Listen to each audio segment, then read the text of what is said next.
Waalaikumsalam warahmatullahi wabarakatuh. Alhamdulillah alladzi an'amana bi nikmatil iman wal islam alladzi an'amana bi nikmati as-sihhati wal faragh alladzi an'amana bi kulli ni'am wa bi ni'amihi tatimmu shalihat wa bi ni'amihi tatanazzalu rahmat. Wassalatu wassalamu ala khairil anam wa ala alihi wa sahbihi wa sallam.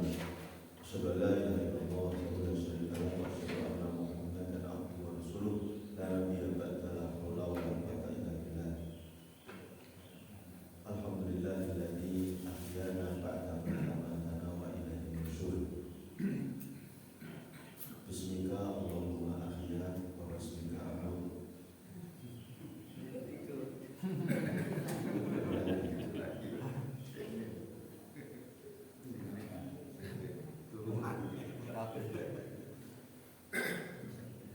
Menjaga diri dan keluarga dari virus akidah tauhid perdukunan. Insyaallah saya yakin panjenengan sudah memahami kenapa masih banyak dukun dan praktek perdukunan.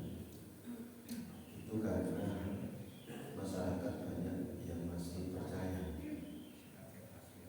Seandainya tidak ada satupun yang percaya, ya, habis. Mereka nggak akan praktek.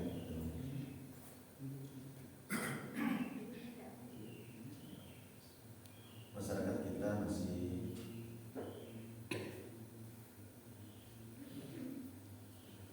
saya juga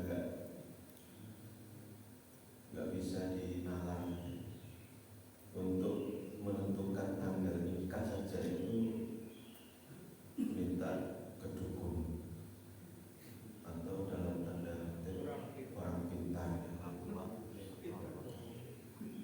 dan itu mereka memperjuangkan mati-matian. Kalau dukunnya bilang malam, sementara kita masih belum boleh mengadakan resepsi akad nikah itu malam hari sesuai dengan surat edaran wali kota Malang. Di mereka langsung melobinya itu ke wali kota karena fatwa dukunnya itu harus malam.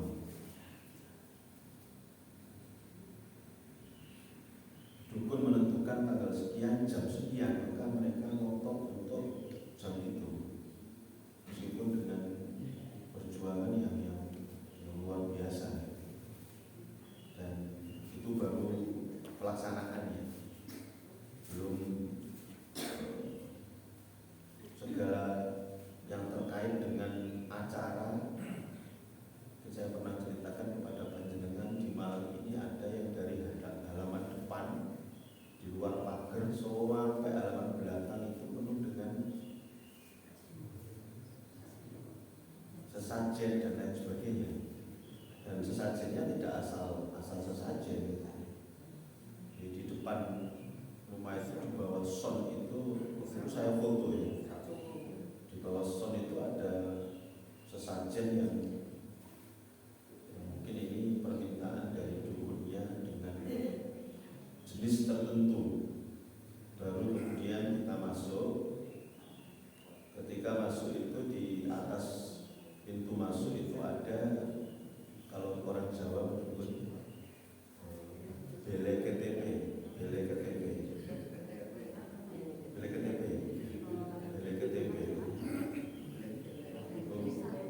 Itu pun harus isinya jenis-jenis tertentu.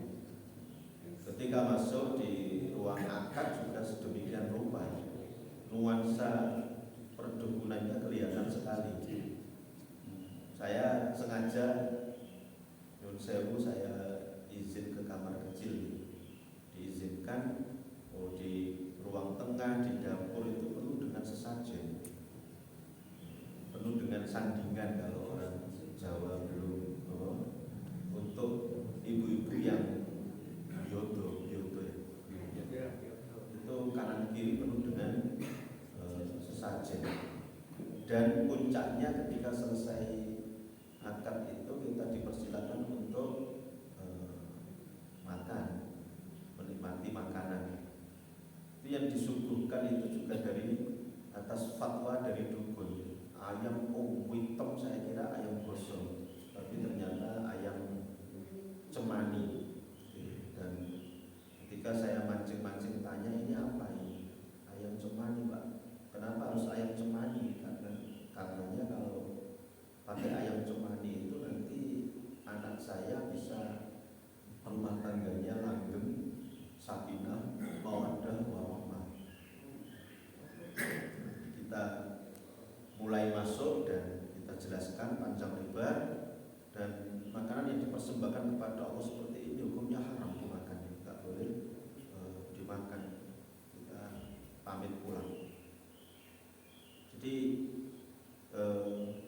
poin-poin seperti ini, apalagi yang kemarin ketika ditampilkan oleh Gus Samsudin lalu dibongkar oleh pesulap merah, ternyata di Jawa ini memang luar biasa, terutama juga terkait dengan Nogodino, hari baik, hari jelek, yang sebenarnya tidak hanya Solo, Suro, tapi ini juga Sapan itu juga masih belum ada banyak kegiatan pernikahan dan lain sebagainya, hanya hitungan jari 1-2. Nah ini dari fatwa orang pinter dalam tanda kutip. Kenapa mereka disebut orang pinter? Itu karena yang datang ke orang itu, ke dukun itu tidak pinter, alias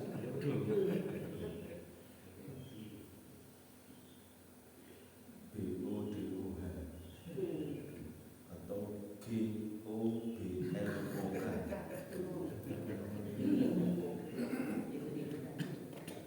Goblok, jangan melihat ke saya, Bu. Nah sebenarnya dukun itu di masyarakat Arab Jahiliyah sudah ada.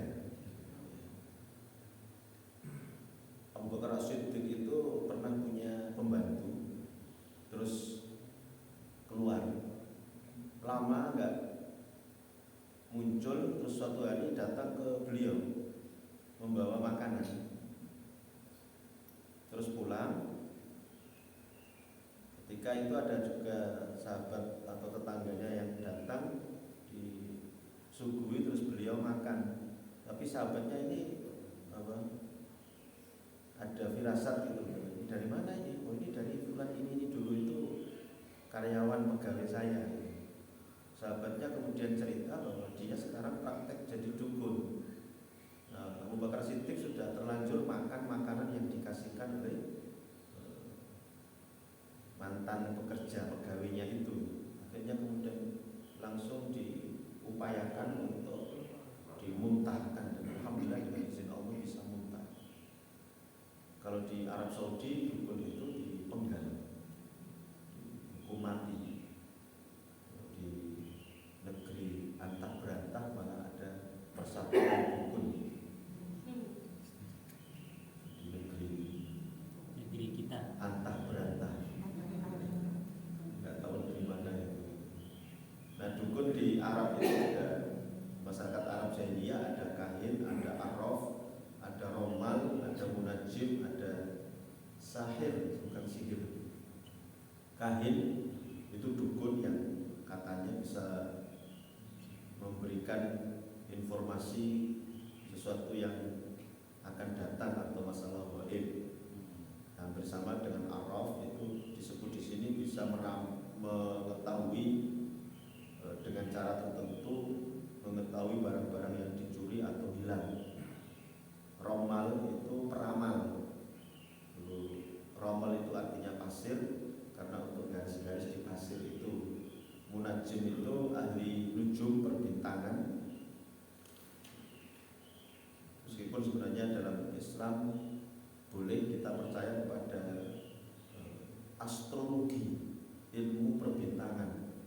Tapi kalau untuk zodiak yang dipakai untuk meramal nasib seseorang, ini yang masuk dalam kategori perdukunan, karena ya memang nggak masuk akal. Sagittarius, karir menanjak, asmara membara, terus keuangan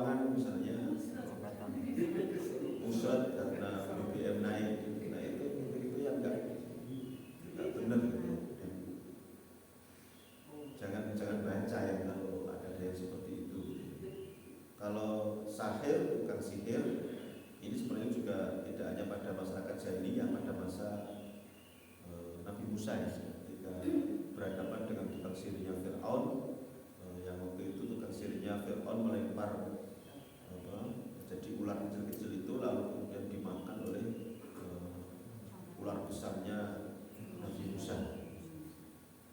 Nah, dalam Islam Arraf misalnya sebutan bagi kahin, munajim, ramal serta sejenis yang ini disebut sebagai mengetahui hal-hal yang gaib.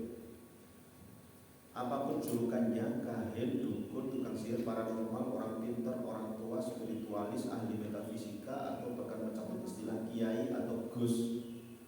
Kalau prakteknya sama seperti ini, maka hukumnya haram dan musyrik, itu menyebutkan Allah. Jadi jangan terpukau dengan nama kiai atau gus. Kiai itu tidak selalu benar. Gus juga tidak selalu benar, mohon maaf. Kiai Slamet malah di Jawa Tengah itu diarak ketika satu Muharram Tebu. Gus itu juga tidak selalu benar. Malah di Belanda itu ada Gus pelatih sepak bola ini, Gus Idi, Gus Buster. Gus Buster itu gendruwo dan macam-macam dengan istilah-istilah yang ada, horoskop, zodiak, astrologi, ilmu nujum, ilmu spiritual, metafisika, supranatural, ilmu hitam, ilmu putih, sihir, hipnotis, ilmu sugesti, feng shui, geomanci, atau apapun namanya yang kadang-kadang digunakan untuk pengobatan alternatif atau pengobatan Islami sekalipun. Kalau prakteknya sama seperti itu, hukumnya haram dan terkategori musyrik. Saya pernah menyampaikan kepada panjenengan waktu itu saya masih kelas 2 kalau salah SMA. Saya di pondok, tapi ketika Idul Fitri, ketika Ramadan itu libur. Saya biasa kalau libur sama teman-teman janjian kita cari ilmu di pondok yang lain, bukan di pondok asal kita pondok itu. Maka kita berangkat ya 10 harian lah gitu, karena kalau di rumah kelamaan 1 bulan lebih. Kita sepakat waktu itu ke pondok itu. Waktu itu yang agak aneh ketika ada seorang ibu-ibu datang ke kiai itu dan ada lobi-lobi gitu. Ibu ini mengutarakan maksudnya minta disusuk. Sang kiai kemudian menawarkan beberapa pilihan, menganjurkan ambil yang emas terberat karatnya, kalau bisa 24 karat, dan kalau bisa banyak gramnya, karena semakin tinggi gram, semakin berat karatnya, itu semakin mujarab. Jadi ibu ini menginginkan wajahnya itu disusuk ya biar glowing dan good looking, kinclong. Padahal sudah mendekati sepuh, dia tidak menerima takdir Allah. Waktu itu saya tidak paham, karena saya masih SMA kelas 2. Saya paham ketika kemudian saya kuliah dan itu ada ilmu yang namanya ilmu akidah terkait dengan ilmu itu, ternyata susuk itu ya gitu. Jadi dimasukkan emas di yang saya tidak melihat langsung, pokoknya di wajahnya. Dan ini yang jadi tanda dan perlu untuk diperhatikan kan kiai. Kiai itu punya pondok pesantren, termasuk besar santrinya ya 4.000 atau 6.000-an, banyak sekali. Tapi prakteknya praktek dukun gitu. Maka jangan terkecoh dengan penampilan, jangan terkecoh dengan nama. Kalaupun prakteknya praktek perdukunan, sama saja dukunnya. Meskipun dukun bayi atau dukun pijet, hati-hati. Saya pernah ketika anak saya pertama dulu kecil, awal ketika sakit malam itu nangis saja, itu ada tetangga yang menganjurkan, ini mungkin capek Pak, bawa aja dukun pijet Bu ini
Bahkan kalau datang dan percaya omongannya dukun, peramal, paranormal dan lain sebagainya, maka dia telah kafir dengan apa yang diturunkan kepada Nabi Muhammad SAW. Ini hadisnya sahih.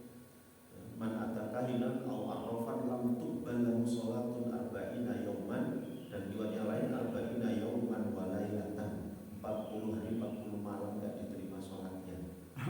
Kemudian man atakahinan aw arrafan fasaddaqahu bima yaqul faqad kafara bima unzila ala Muhammadin sallallahu alaihi wasallam. Itu. Jadi tidak sekedar coba-coba atau main-main gitu. Yang biasanya datang ke dukun itu kan coba-coba, siapa tahu sembuh, siapa tahu bisa mengobati ini itu, siapa tahu bisa kaya gitu, penggandaan uang macam-macam dan lain sebagainya. Nah ini perlu untuk kita waspadai. Kalau tadi saya menyebutkan di awal, dukun itu bisa menyebutkan barang yang gaib, bisa menyembuhkan penyakit, bisa menyebutkan barang yang dicuri, disembunyikan di mana. Nah itu sejatinya Bapak Ibu sudah pernah diungkap oleh Syekh Muhammad Ali As-Sobuni. Muhammad Ali As-Sobuni dalam kitab Tafsir Ayat Ahkam disebutkan di sana. Jadi dukun itu atau paranormal atau apalah namanya itu, dia kerjasamanya dengan jin. Mereka sebut sebagai khodam. Khodam itu pembantu yang mengabdi kepadanya, dan itu dengan ritual tertentu. Gak mungkin kita ujuk-ujuk bisa kerjasama dengan jin. Jadi kalau orang itu disebut hebat karena bisa tahu barang yang gaib atau menyebutkan barang yang dicuri ditaruh di sini, sebenarnya dia itu menyuruh jinnya itu untuk beraksi itu. Jadi jin itu menyamar jadi seseorang lalu kemudian mencuri barangnya Bapak Fulan, kemudian disimpan di sebuah tempat. Ketika Pak Fulan ini datang ke dukun ini, dia pura-pura saya akan semedi dulu, saya akan mengadakan ritual untuk menerawang, melihat barang yang jenengan ini dicuri di mana, ditempatkan, disimpan di mana. Dia ke dalam itu sebenarnya tanya kepada jinnya itu, tanya ke dalam, kemudian minta diberitahu sama jinnya itu, "Tuh, kamu sembunyikan di mana?" "Di sini, Bos." Akhirnya dia keluar, lalu kemudian dia bilang kepada Pak Fulan itu, "Pak Fulan, barangnya jenengan itu ditaruh di sini sama pencurinya." Ketika kemudian dicek, akhirnya ada. Dia kerjasama dengan jin, termasuk kepada seseorang yang katanya bisa menyembunyikan penyakit fulan atau fulanah begitu. Sebenarnya dia menyuruh jinnya itu untuk membuat fulan atau fulanah itu sakit, lalu kemudian diikat simpulnya. Ketika yang bersangkutan ini lalu kemudian berobat kemana-mana, nggak ada hasilnya, bahkan di ronsen pun nggak kelihatan. Secara medis disebut oleh dokter nggak ada penyakitnya, tapi ketika kemudian yang bersangkutan mengalami nasib yang seperti itu, penyakit yang seperti itu, lalu kemudian datang ke dukun ini. Nah, dukun ini kemudian mengadakan ritual tadi, tanya ini itu, lalu sebenarnya dia juga ketika ke kamar pribadinya tanya kepada jinnya itu dan minta kepada jinnya, sekarang buka simpul yang menjadikan fulan atau fulana itu sakit. Ketika dibuka, akhirnya kemudian sembuh. Nah, gini-gini ini kita perlu untuk paham, jangan gampang terkecoh dan percaya dia hebat ini itu dan lain sebagainya. Apalagi misalnya bisa merubah penyakitnya itu, atau ada gangguan sesuatu dimasukkan ke kelapa, dimasukkan ke telur atau ini itu, sebenarnya itu cuma trik-trik saja yang insya Allah kemarin juga kalau dengan mengikuti sudah banyak dikupas di viral. Nah, Ibu Bapak, untuk kita biar tidak terkecoh dan menjaga diri dan keluarga dari perdukunan, maka kita harus mengetahui ciri-ciri dengan mengetahui ciri dukun kita bisa berhati-hati ketika kita mendapati ciri tersebut ada pada seseorang walaupun dia mengaku dukun bayi atau dukun pijet atau bahkan gus dan kiai. Ciri-cirinya yang pertama, tanya kepada yang datang namanya, nama ibunya atau macam-macamnya. Tanya-tanya, cuma sekedar doa aja, gak penting itu. Tapi biasanya tanya-tanya seperti itu ya, biar kayak dokter gitu ya. Ketika datang itu kan ditanya sakit apa, macam-macam dan lain sebagainya. Jadi dia tidak tanya itu, tanyanya tentang namanya, nama ibu, macam-macam. Kalau ke bank biasanya ya disuruh isi nama ibunya. Kemudian minta bekas-bekas pakaian, sorban, sapu tangan, kaos, celana, rambut atau sejenisnya dari sesuatu yang bisa dipakai. Bisa juga meminta foto atau foto yang bersangkutan, foto fulan macam-macam yang sakit misalnya dan lain sebagainya. Ini juga terkait dengan ini Bapak Ibu, mungkin ada dan di antara panjenengan pernah mendapati gitu ya, ketika ada seseorang yang mau berangkat haji atau berangkat umroh. Saya sendiri juga pernah dititipi itu, foto yang bersangkutan dititipkan ke saya, lalu nanti tolong ini foto ditaruh di Ka'bah atau ditaruh di Masjid Nabawi atau apa maksudnya. Ini ya sangat melecehkan dan sangat tidak benar sekali, itu musyrik gitu ya. Kemudian terkadang minta hewan dengan sifat tertentu untuk disembelih, dan ini dengan tanpa menyebut nama Allah. Jadi mereka senang dengan itu karena kalau makanan binatang yang tidak disembelih dengan nama Allah itu bangkai. Binatang yang tidak disembelih dengan menyebut nama Allah itu bangkai dan haram untuk dimakan. Ini diambil darahnya lalu kemudian dilumurkan pada tempat yang sakit kalau itu pasien. Dan ini binatang tertentu seperti yang saya sebutkan tadi, misalnya ayam cemani. Saya pernah mendengar juga ada seseorang itu yang mau naik pangkat itu disuruh makan hatinya gagak, naik jadi pejabat gitu loh. Sampai sekarang pun nggak jadi-jadi. Padahal dia sudah keluar ini itu dan lain sebagainya. Rata-rata besar sekali untuk datang seperti itu. Gus Samsudin kemarin kan yang datang kepadanya itu ada yang 5 juta, ada yang 20 juta, ada yang 30 juta dan enggak juga berhasil. Yang kaya yang dukunnya itu. Tapi ya masyarakat kok mau juga dibohongi. Nulis membaca jampi-jampi atau mantra-mantra syirik dengan aneka macam dan macam-macam, memberikan kertas atau sejenisnya yang di dalamnya terdapat huruf-huruf dan nomor-nomor. Jadi ini pernah nanti ada nomor berapa gitu ya, saya nggak hafal nomornya. Di Masjid Ahmad Yani itu pernah ada ruqyah massal, itu yang hadir Ustaz Dwi Apriyanto. Terutama mantra-mantra dan jampi-jampi jimat itu macam-macam ya, tolak balak. Kalau mereka menyebut itu dikumpulkan semuanya ditaruh di meja. Nggak cukup 2 meja, 3 meja gitu. Ada kertas, ada kain kecil ditaruh di dompet, ada yang keris kecil ditaruh di dompet. Katanya untuk tolak balak gitu ya. Padahal ini semuanya musyrik. Yang agak sedikit mencengangkan itu ketika dibuka kertas yang tulisannya itu acak-acakan dan ayat-ayat yang diacak-acak dipotong-potong. Yang paling mencengangkan itu di awal itu ya kelihatannya kalau nggak teliti itu seperti benar gitu, padahal salah. Di awal itu di atas tulisannya seperti biasa tulis kalau di kertas apa begitu kan ada kalimat basmalah, tapi bukan basmalah yang benar gitu. Di awal tulis Bismillahirrahmanirrahim. Itu artinya dengan nama Allah yang Maha Pengasih lagi Maha Terkutuk terlaknat. Ar-Rajim ini biasanya untuk siapa? A'udzubillahi minasyaitonir rajim. Karena hak dengan jim itu bedanya cuma titik dan sengaja mereka membuang titik ngasih titik yang di ar-rahim yang akhir itu.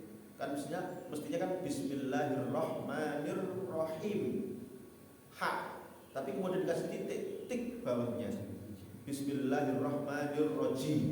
Dengan nama Allah yang Maha terkutuk dan terlaknat. Na'udzubillah wa na'udzubillah.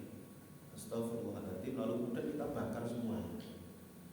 Nah ini yang seperti itu banyak sekali. Saya pernah bongkar, yaitu mereka menyebut untuk tolak balak, namanya raja, depan dan belakang rumah. Itu kertas, tulisannya juga hanya mereka aja yang ngerti. Bahasa Arab tapi nggak karuan, nggak bisa dipahami. Dan ada juga telur angsa, tulisan macam-macam gitu. Ini padahal kita semuanya tahu, kita sudah punya tolak balak yang dasarnya dari Al-Quran, dari hadis, ya, dari Rasulullah, dan itu dicontohkan oleh Rasulullah, ya, terutama untuk menghadapi orang-orang yang tidak benar, terutama tukang sihir, tenung, santet. Itu Rasul pernah menyampaikan hisnul muslim thalatha, bentengnya orang Islam, tolak balaknya orang Islam itu 3, terutama menghadapi makhluk halus dan jin, setan, tukang sihir, tenung, santet, macam-macam gitu. Yang pertama al-masjid, rajin di masjid, rajin ke masjid. Ini tolak balak. Ini bentengnya orang Islam. Yang kedua tilawatul Quran, rajin baca Al-Quran. Ya, rajin baca Al-Quran. Terus upayakan meskipun sedang berhalangan, nggak ada salahnya kita baca Al-Quran, tapi dari Al-Quran terjemah, bukan dari Al-Quran yang biasa bahasa Arab itu, atau dari hafalan yang sudah kita hafal. Hafalan saya cuma 3 surat Pak, wal asr, qul huwallahu ahad, enggak apa-apa. Jadi jangan sampai kosong daripada bacaan Al-Quran. 100% ada ibu-ibu atau wanita, mbak-mbak itu yang kesurupan jin itu enggak baca Quran, enggak ada bacaan Al-Quran. Nah, ini perlu diantisipasi. Kemudian yang ketiga, tolak balak bentengnya orang Islam itu, yang ketiga ini adalah zikrullah, rutin baca zikir, kalimat-kalimat thayyibah, tasbih, tahmid, tahlil, takbir, doa-doa. Bangun tidur ada doanya, masuk ke kamar mandi ada doanya, keluar kamar mandi ada doanya, bercermin ada doanya, pakai baju ada doanya. Ya kalau jenengan nggak hafal paling nggak ya bismillahirrahmanirrahim gitu. Keluar baca ini ada doanya, naik sepeda, naik mobil ada doanya, mau makan ada doanya, mau selesai makan ada doanya, mau ini mau itu, sampai malam ketika mendatangi istri, melayani suami pun kan juga ada doanya, agar kita terbiasa dengan zikrullah. Jadi ini dalam rangka untuk ingat menyebut zikir kepada Allah, kalimat-kalimat thayyibah. Ya, jangan sampai kita lupa, dan memang ya sering lupa, mau makan aja sering lupa nggak baca doa kan. Ya, akhirnya Allah mengingatkan, keselak, kecokot, kelelekan sendok, macam-macam dan lain sebagainya kan begitu. Jadi ibu-ibu, bapak-bapak, kita diajarkan ini semuanya dalam rangka agar terbentengi dari hal-hal yang tidak diinginkan. Doa-doa terutama ya sampai melayani suami kan, mendatangi istri kan ada doanya kan ya. Bismillahirrahmanirrahim. Allahumma barik lana fi ma razaqtana wa qina adzabannar. Hafal tak? Hafal. Ngomong warat orang. Jangan keliru Pak gitu. Karena ini pernah terjadi gitu ya. Istri saya pernah ngisi di Tembalangan sana pengajian ibu-ibu, dari 40 yang hadir itu satu pun nggak ada yang bisa doa hubungan suami istri gitu. Itu istri saya bawa door prize gitu, yang bisa baca doa hubungan suami istri dapat door prize. Nggak ada yang bisa. Ada satu ibu yang mengikat, saya bisa gitu. Doa buat suami istri terakhir, Allahumma barik lana bima razaqtana wa qina adzabannar. Ya udah gitu. Besoknya saya disuruh tuliskan Arabnya, Latinnya, dan bahasa Indonesianya. Ya hafalkan dulu gitu. Sudah punya cucu kok nggak hafal. Jadi kalau salah baca doa seperti itu, nanti kalau Allah memberikan anak ya jadi anak yang suka makan. Mau mendatangi istri, melayani suami, sediwaca bismika Allahumma adiyah wa bismika amur tuan antuan. Gak peduli pengajian ngantuan.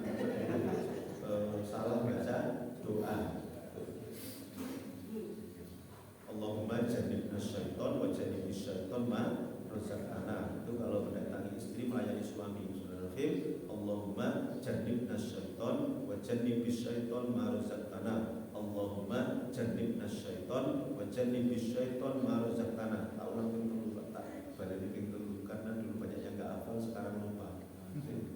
Biar enggak hafal saya hilani dan memang ini problemnya saya enggak tahu. 100% ya yang daftar nikah ke KUA tidak hafal doa ini. 100%. Artinya semua. Saya coba mancing-mancing tuh, hafal enggak gitu. Kadang-kadang alasannya enggak pernah diajari di masjid atau di musola maupun TPA. Gitu. Jenengan pun juga enggak pernah ngajari kan. Saya pun enggak pernah ngajari anak saya. Sampai sekarang gitu deh. Ya gimana Bang? Masa diajarkan doa ketika mau mendatangi istri padahal belum nikah. Gitu. Jadi ya itu nanti bisa diajarkan lah. Insyaallah itu cepat bisa hafal. Apalagi sehari bisa dipakai 3 kali itu cepat hafal. Yang nomor 6, memerintahkan menjauh dari manusia beberapa saat di sebuah tempat yang gelap, tidak dimasuki sinar matahari, bertapa, dan di sini tidak menyentuh air sebanyak waktu tertentu, misalnya 40 hari. Jin setan seperti ini. Jangan bayangkan, tidak kena air berarti nggak wudu, apalagi mandi besar. Dan 40 hari itu berarti meninggalkan Jumatan atau sholat 5 waktu kali 40 berapa? 200. Terutama meninggalkan Jumatan berapa kali? 4 itu 1 bulan 30 ya, sekitar 5 atau 6 kali. Padahal kita tahu tidak sholat Jumat 3 kali saja itu sudah kafir. Mereka senang seperti itu, jin senang seperti ini. Dan ini pernah dilakukan diakui oleh Joko Bodo misalnya sebagainya itu.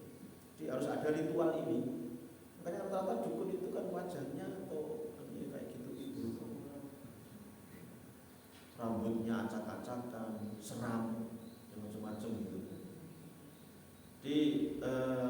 Dibuat kafir, dibuat tidak sholat, dibuat tidak baca Quran, macam-macam. Tempat gelap mana mungkin bisa baca Quran? Misalnya selama 40 hari di tempat bertapa itu lalu kemudian ngapalkan Quran gitu, nggak mungkin. Dukun nggak mau gitu. Memberikan sesuatu yang untuk ditanam di dalam tanah atau di tempat tertentu seperti tadi saya sebut raja gitu. Memberikan sesuatu untuk dibakar atau mengasapi dirinya dan lain sebagainya. Terkadang mengabarkan tentang namanya, asal daerahnya, problem yang dia datang padahal belum gitu. Nah ini biar memberikan kesan dia sakti atau pintar, padahal itu kerjasama dengan khodam atau jin itu. Menuliskan huruf-huruf tertentu baik di kertas atau mangkok lalu menyuruh untuk melebur dengan air lantas meminumnya. Nah ini menampakkan penghinaan, ya, menghina, melecehkan, merobek-robek tulisan Al-Quran atau menggunakannya di sesuatu yang sangat hina. Jadi kadang-kadang ditulis di tempat-tempat yang enggak benar. Dan ini satu hal yang sangat melecehkan Islam. Kalau seandainya kita tahu ya kita harus protes gitu.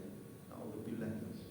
Kemudian mayoritas waktunya untuk menyendiri dan menjauh dari orang-orang karena dia lebih sering semedi bersama jin dan setannya yang membantu dia dalam praktek perdukunan itu. Mengklaim dirinya bisa melihat yang gaib padahal Allah yang kita semua padahal apa yang akan terjadi hanya diketahui oleh Allah Subhanahu wa taala. Sebenarnya jin setan pun sebenarnya tidak tahu yang gaib. Terbukti ketika Nabi siapa yang ketika bersandar lalu tongkatnya itu dimakan rayap lalu kemudian meninggal itu ya Nabi Sulaiman itu. Jin aja nggak tahu kalau Nabi Sulaiman waktu itu sudah meninggal. Nggak tahu jin atau setan itu. Dianggap masih hidup padahal sudah meninggal beberapa hari karena bersandar di tongkat beliau. Lalu ketika tongkat beliau dimakan rayap lalu akhirnya jatuh, baru jin tahu kalau Nabi Sulaiman meninggal. Itu jin. Kalaupun dukun itu bisa menjelaskan yang gaib, tahu tempat persembunyian barang yang dicuri oleh pencuri, maka sebenarnya dia kerjasama dengan jin. Mengklaim tahu yang gaib berarti menyejajarkan dirinya dengan Allah, dan ini musyrik karena membuat sekutu tandingan kepada Allah Subhanahu wa taala. Alhamdulillah. Jadi termasuk tadi saya sampaikan seseorang itu dibuat, ini juga termasuk sihir ya.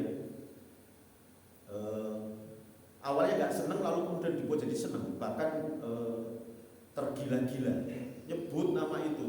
Saya pernah lakukan itu bersama teman satu kontrakan, ada 10 teman, itu dimintai tolong tetangga gara-gara anak perempuannya yang perawan ini mendadak menyebut nama seorang laki-laki, dan akhirnya saya sama teman-teman sampaikan bahwa pernah menolak seseorang yang melamar putrinya ibu.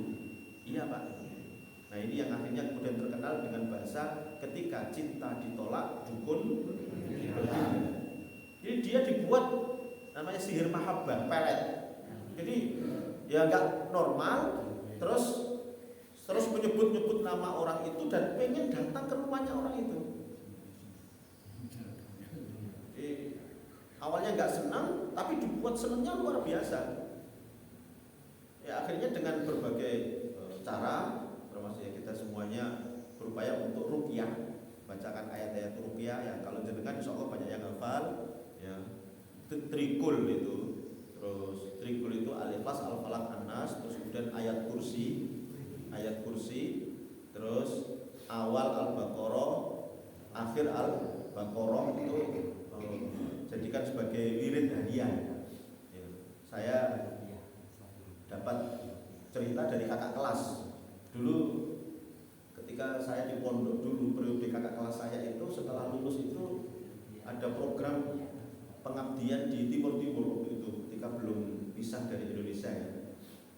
Tapi setelah kelas saya itu dihentikan karena Allah alam saya tidak tahu alasannya apa gitu.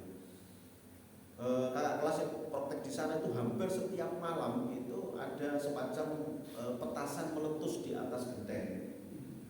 Dan itu informasi kiriman dari dukun-dukun dan tukang sihir-sihir yang teman ini kan menyampaikan tentang ini praktek perdukunan macam-macam, mereka nggak terima gitu. Mereka akhirnya seperti kasus Gus Samsudin yang dibongkar oleh pesulap merah kan, akhirnya Persatuan Dukun Negara Antaberantah itu kan lapornya ke polisi. Alasannya dua, pencemaran nama baik, jadi dia nggak senang dengan pesulap merah. Yang kedua, job jadi sepi gitu. Nah sebenarnya secara logika saja, kalau mereka nggak senang kenapa lapor polisi, kan tenung aja, santet aja. Yang kedua, ketika mereka melaporkan gara-gara ulahnya pesulap merah lalu jobnya jadi sepi, kenapa nggak pakai ajian penglaris? Kan mereka punya ajian penglaris gitu. Kenapa pakai lapor polisi segala gitu. Nah ini yang kita terlalu kadang-kadang lugu dan percaya gitu saja gitu. Nah yang terakhir yang harus kita sadari sekarang itu dengan perkembangan teknologi, akhirnya kadang perdukunan itu dengan cara radio, televisi, internet, WA, SMS, Instagram dan medsos lainnya gampang. Caranya dengan rek spasi itu akhirnya kemudian dipandu begini dan sebagainya. Hati-hati Bapak Ibu ya, jangan coba-coba, karena kalau kita kan nggak mendatangi dukun Pak. Kalau mendatangi kan tadi nggak diterima sholatnya 40 hari 40 malam, apalagi percaya kan, kita kan mainnya cuma HP saja, sama saja, hukumnya sama. Karena datang dan kita menggunakan fasilitas WA atau SMS atau medsos ini, itu hukumnya sama. Apalagi percaya, maka kafir kepada Allah dan Rasulnya. Ini yang harus kemudian kita hati-hati dan jangan percaya hal yang semacam itu. Termasuk nogodino macam-macam. Dalam Islam nggak ada nogodino, yang ada nogosani, marpi. Gitu. Ini jadi perlu untuk kita rubah. Makanya ini sebenarnya ya perintah gitu ya. Kalaupun mau menikahkan atau mau khitan itu jenengan ngambil di bulan-bulan yang tidak banyak orang nikah solo itu. Jangan takut. Itu bulan mulia yang dimuliakan oleh Allah Subhanahu wa taala. Dan jenengan ngundang kita, insya Allah kita akan hadir. Daripada jenengan tumplek-blek di Idul Adha, ngadakan hajatan mantu di Idul Adha, itu banyak yang tidak bisa hadir. Ya, mungkin karena faktor, mohon maaf, kalau satu hari dia dapat buuh undangan 5 orang, 1 orang 100, ya 500.000. Makanya biasanya dipilih kira-kira sing rada dekat lah baru didatangi. Kalau agak jauh nggak didatangi. Kenapa? Karena yang 500.000. Coba kalau di bulan-bulan Selo, Suro, insya Allah nggak ada banyak manten, mau jam berapa saja bisa. Nah ini karena bulan selain bulan Ramadan ada 4 bulan yang dimuliakan oleh Allah min ashhuril hurum, yaitu Dzulqa'dah, Selo. Yang kedua Dzulhijjah, bulan besar. Yang ketiga bulan Muharram, Suro. Yang keempat ini Rajab. Saya nggak tahu Safar itu kok masih juga banyak yang tidak percaya, masih menjadikan ini bulan sial itu dari mana gitu. Allahu a'lam. Nah ini untuk bekal ke depan, Ibu, kita lebih memperkuat akidah karena masyarakat kita masih banyak yang percaya itu. Seandainya tidak percaya, saya yakin mereka akan sepi. Tapi ya gitulah, percaya dan mengeluarkan uang puluhan juta. Gus Samsudin itu kan awalnya kan cuma penjual rongsok, terus belajar kayak gitu-gituan, ilmu trik-trik perdukunan, akhirnya buka padepokan kemarin itu gitu, dan jadi besar kaya karena yang datang itu satu orang 30 juta, 25 juta gitu, sampai istrinya 2, istri yang kedua itu artis dangdut, kalah gitu kan, ya, dalam artian cepet kayanya karena mereka praktek dukun itu memang cari uang gitu, jadi intinya cuma cari uang. Kalau mereka sudah kaya raya nggak mungkin praktek jadi dukun sebagaimana yang disampaikan oleh Ki Joko Budo ketika waktu itu Ki Joko Budo mengomentari banyak netizen yang menyebut Eyang Subur yang istrinya berapa 9 ya, banyak lah pokoknya 9 itu, beberapa netizen kan mengatakan Eyang Subur kok kaya. Nah Ki Joko Budo kemudian ngomong gimana nggak kaya gitu loh, wong Aqua itu bisa dihargai 1 miliar. Pernah datang ke Ki Joko Budo itu profesor doktor, ada masalah minta bantuan Ki Joko Budo, lalu kemudian Ki Joko Budo pura-pura ke dalam kamar komat kamit. Ki Joko Budo informasinya bertobat, mudah-mudahan benar ya. Itu kemudian cerita air Aqua yang cuma harga 500 rupiah kan, ketika di komat kamiti katanya diasmai macam-macam, ini nanti silakan diminum semua keluarga. Berapa maharnya Ki gitu loh, 1 miliar dibeli. Ki Joko Budo kemudian bertanya, sebenarnya yang bodoh siapa? Saya ini bodoh, tapi profesor doktor ini lebih bodoh lagi daripada saya. Aqua cuma 500 rupiah dibeli 1 miliar. Nah ini mudah-mudahan kita semuanya dijaga dari kemusyrikan syirik, karena syiriknya dosa besar paling besar yang tidak diampuni oleh Allah Subhanahu wa taala. Enggak usah percaya sama gitu-gituan. Di rumah-rumah juga enggak boleh ada raja tolak bala. Kita punya usaha jangan sampai raja penglaris, karena menjadikan kita nanti penghuni neraka sebagaimana surat Al-Bayyinah ayat 6, alladzina kafaru minal kitabi wal musyrikina fi nari jahannam khalidina fiha ulaika hum syarrul bariyah. Subhanallah wa bihamdika asyhadu an la ilaha illa anta astaghfiruka wa atubu ilaik. Assalamualaikum warahmatullahi wabarakatuh. Waalaikumsalam.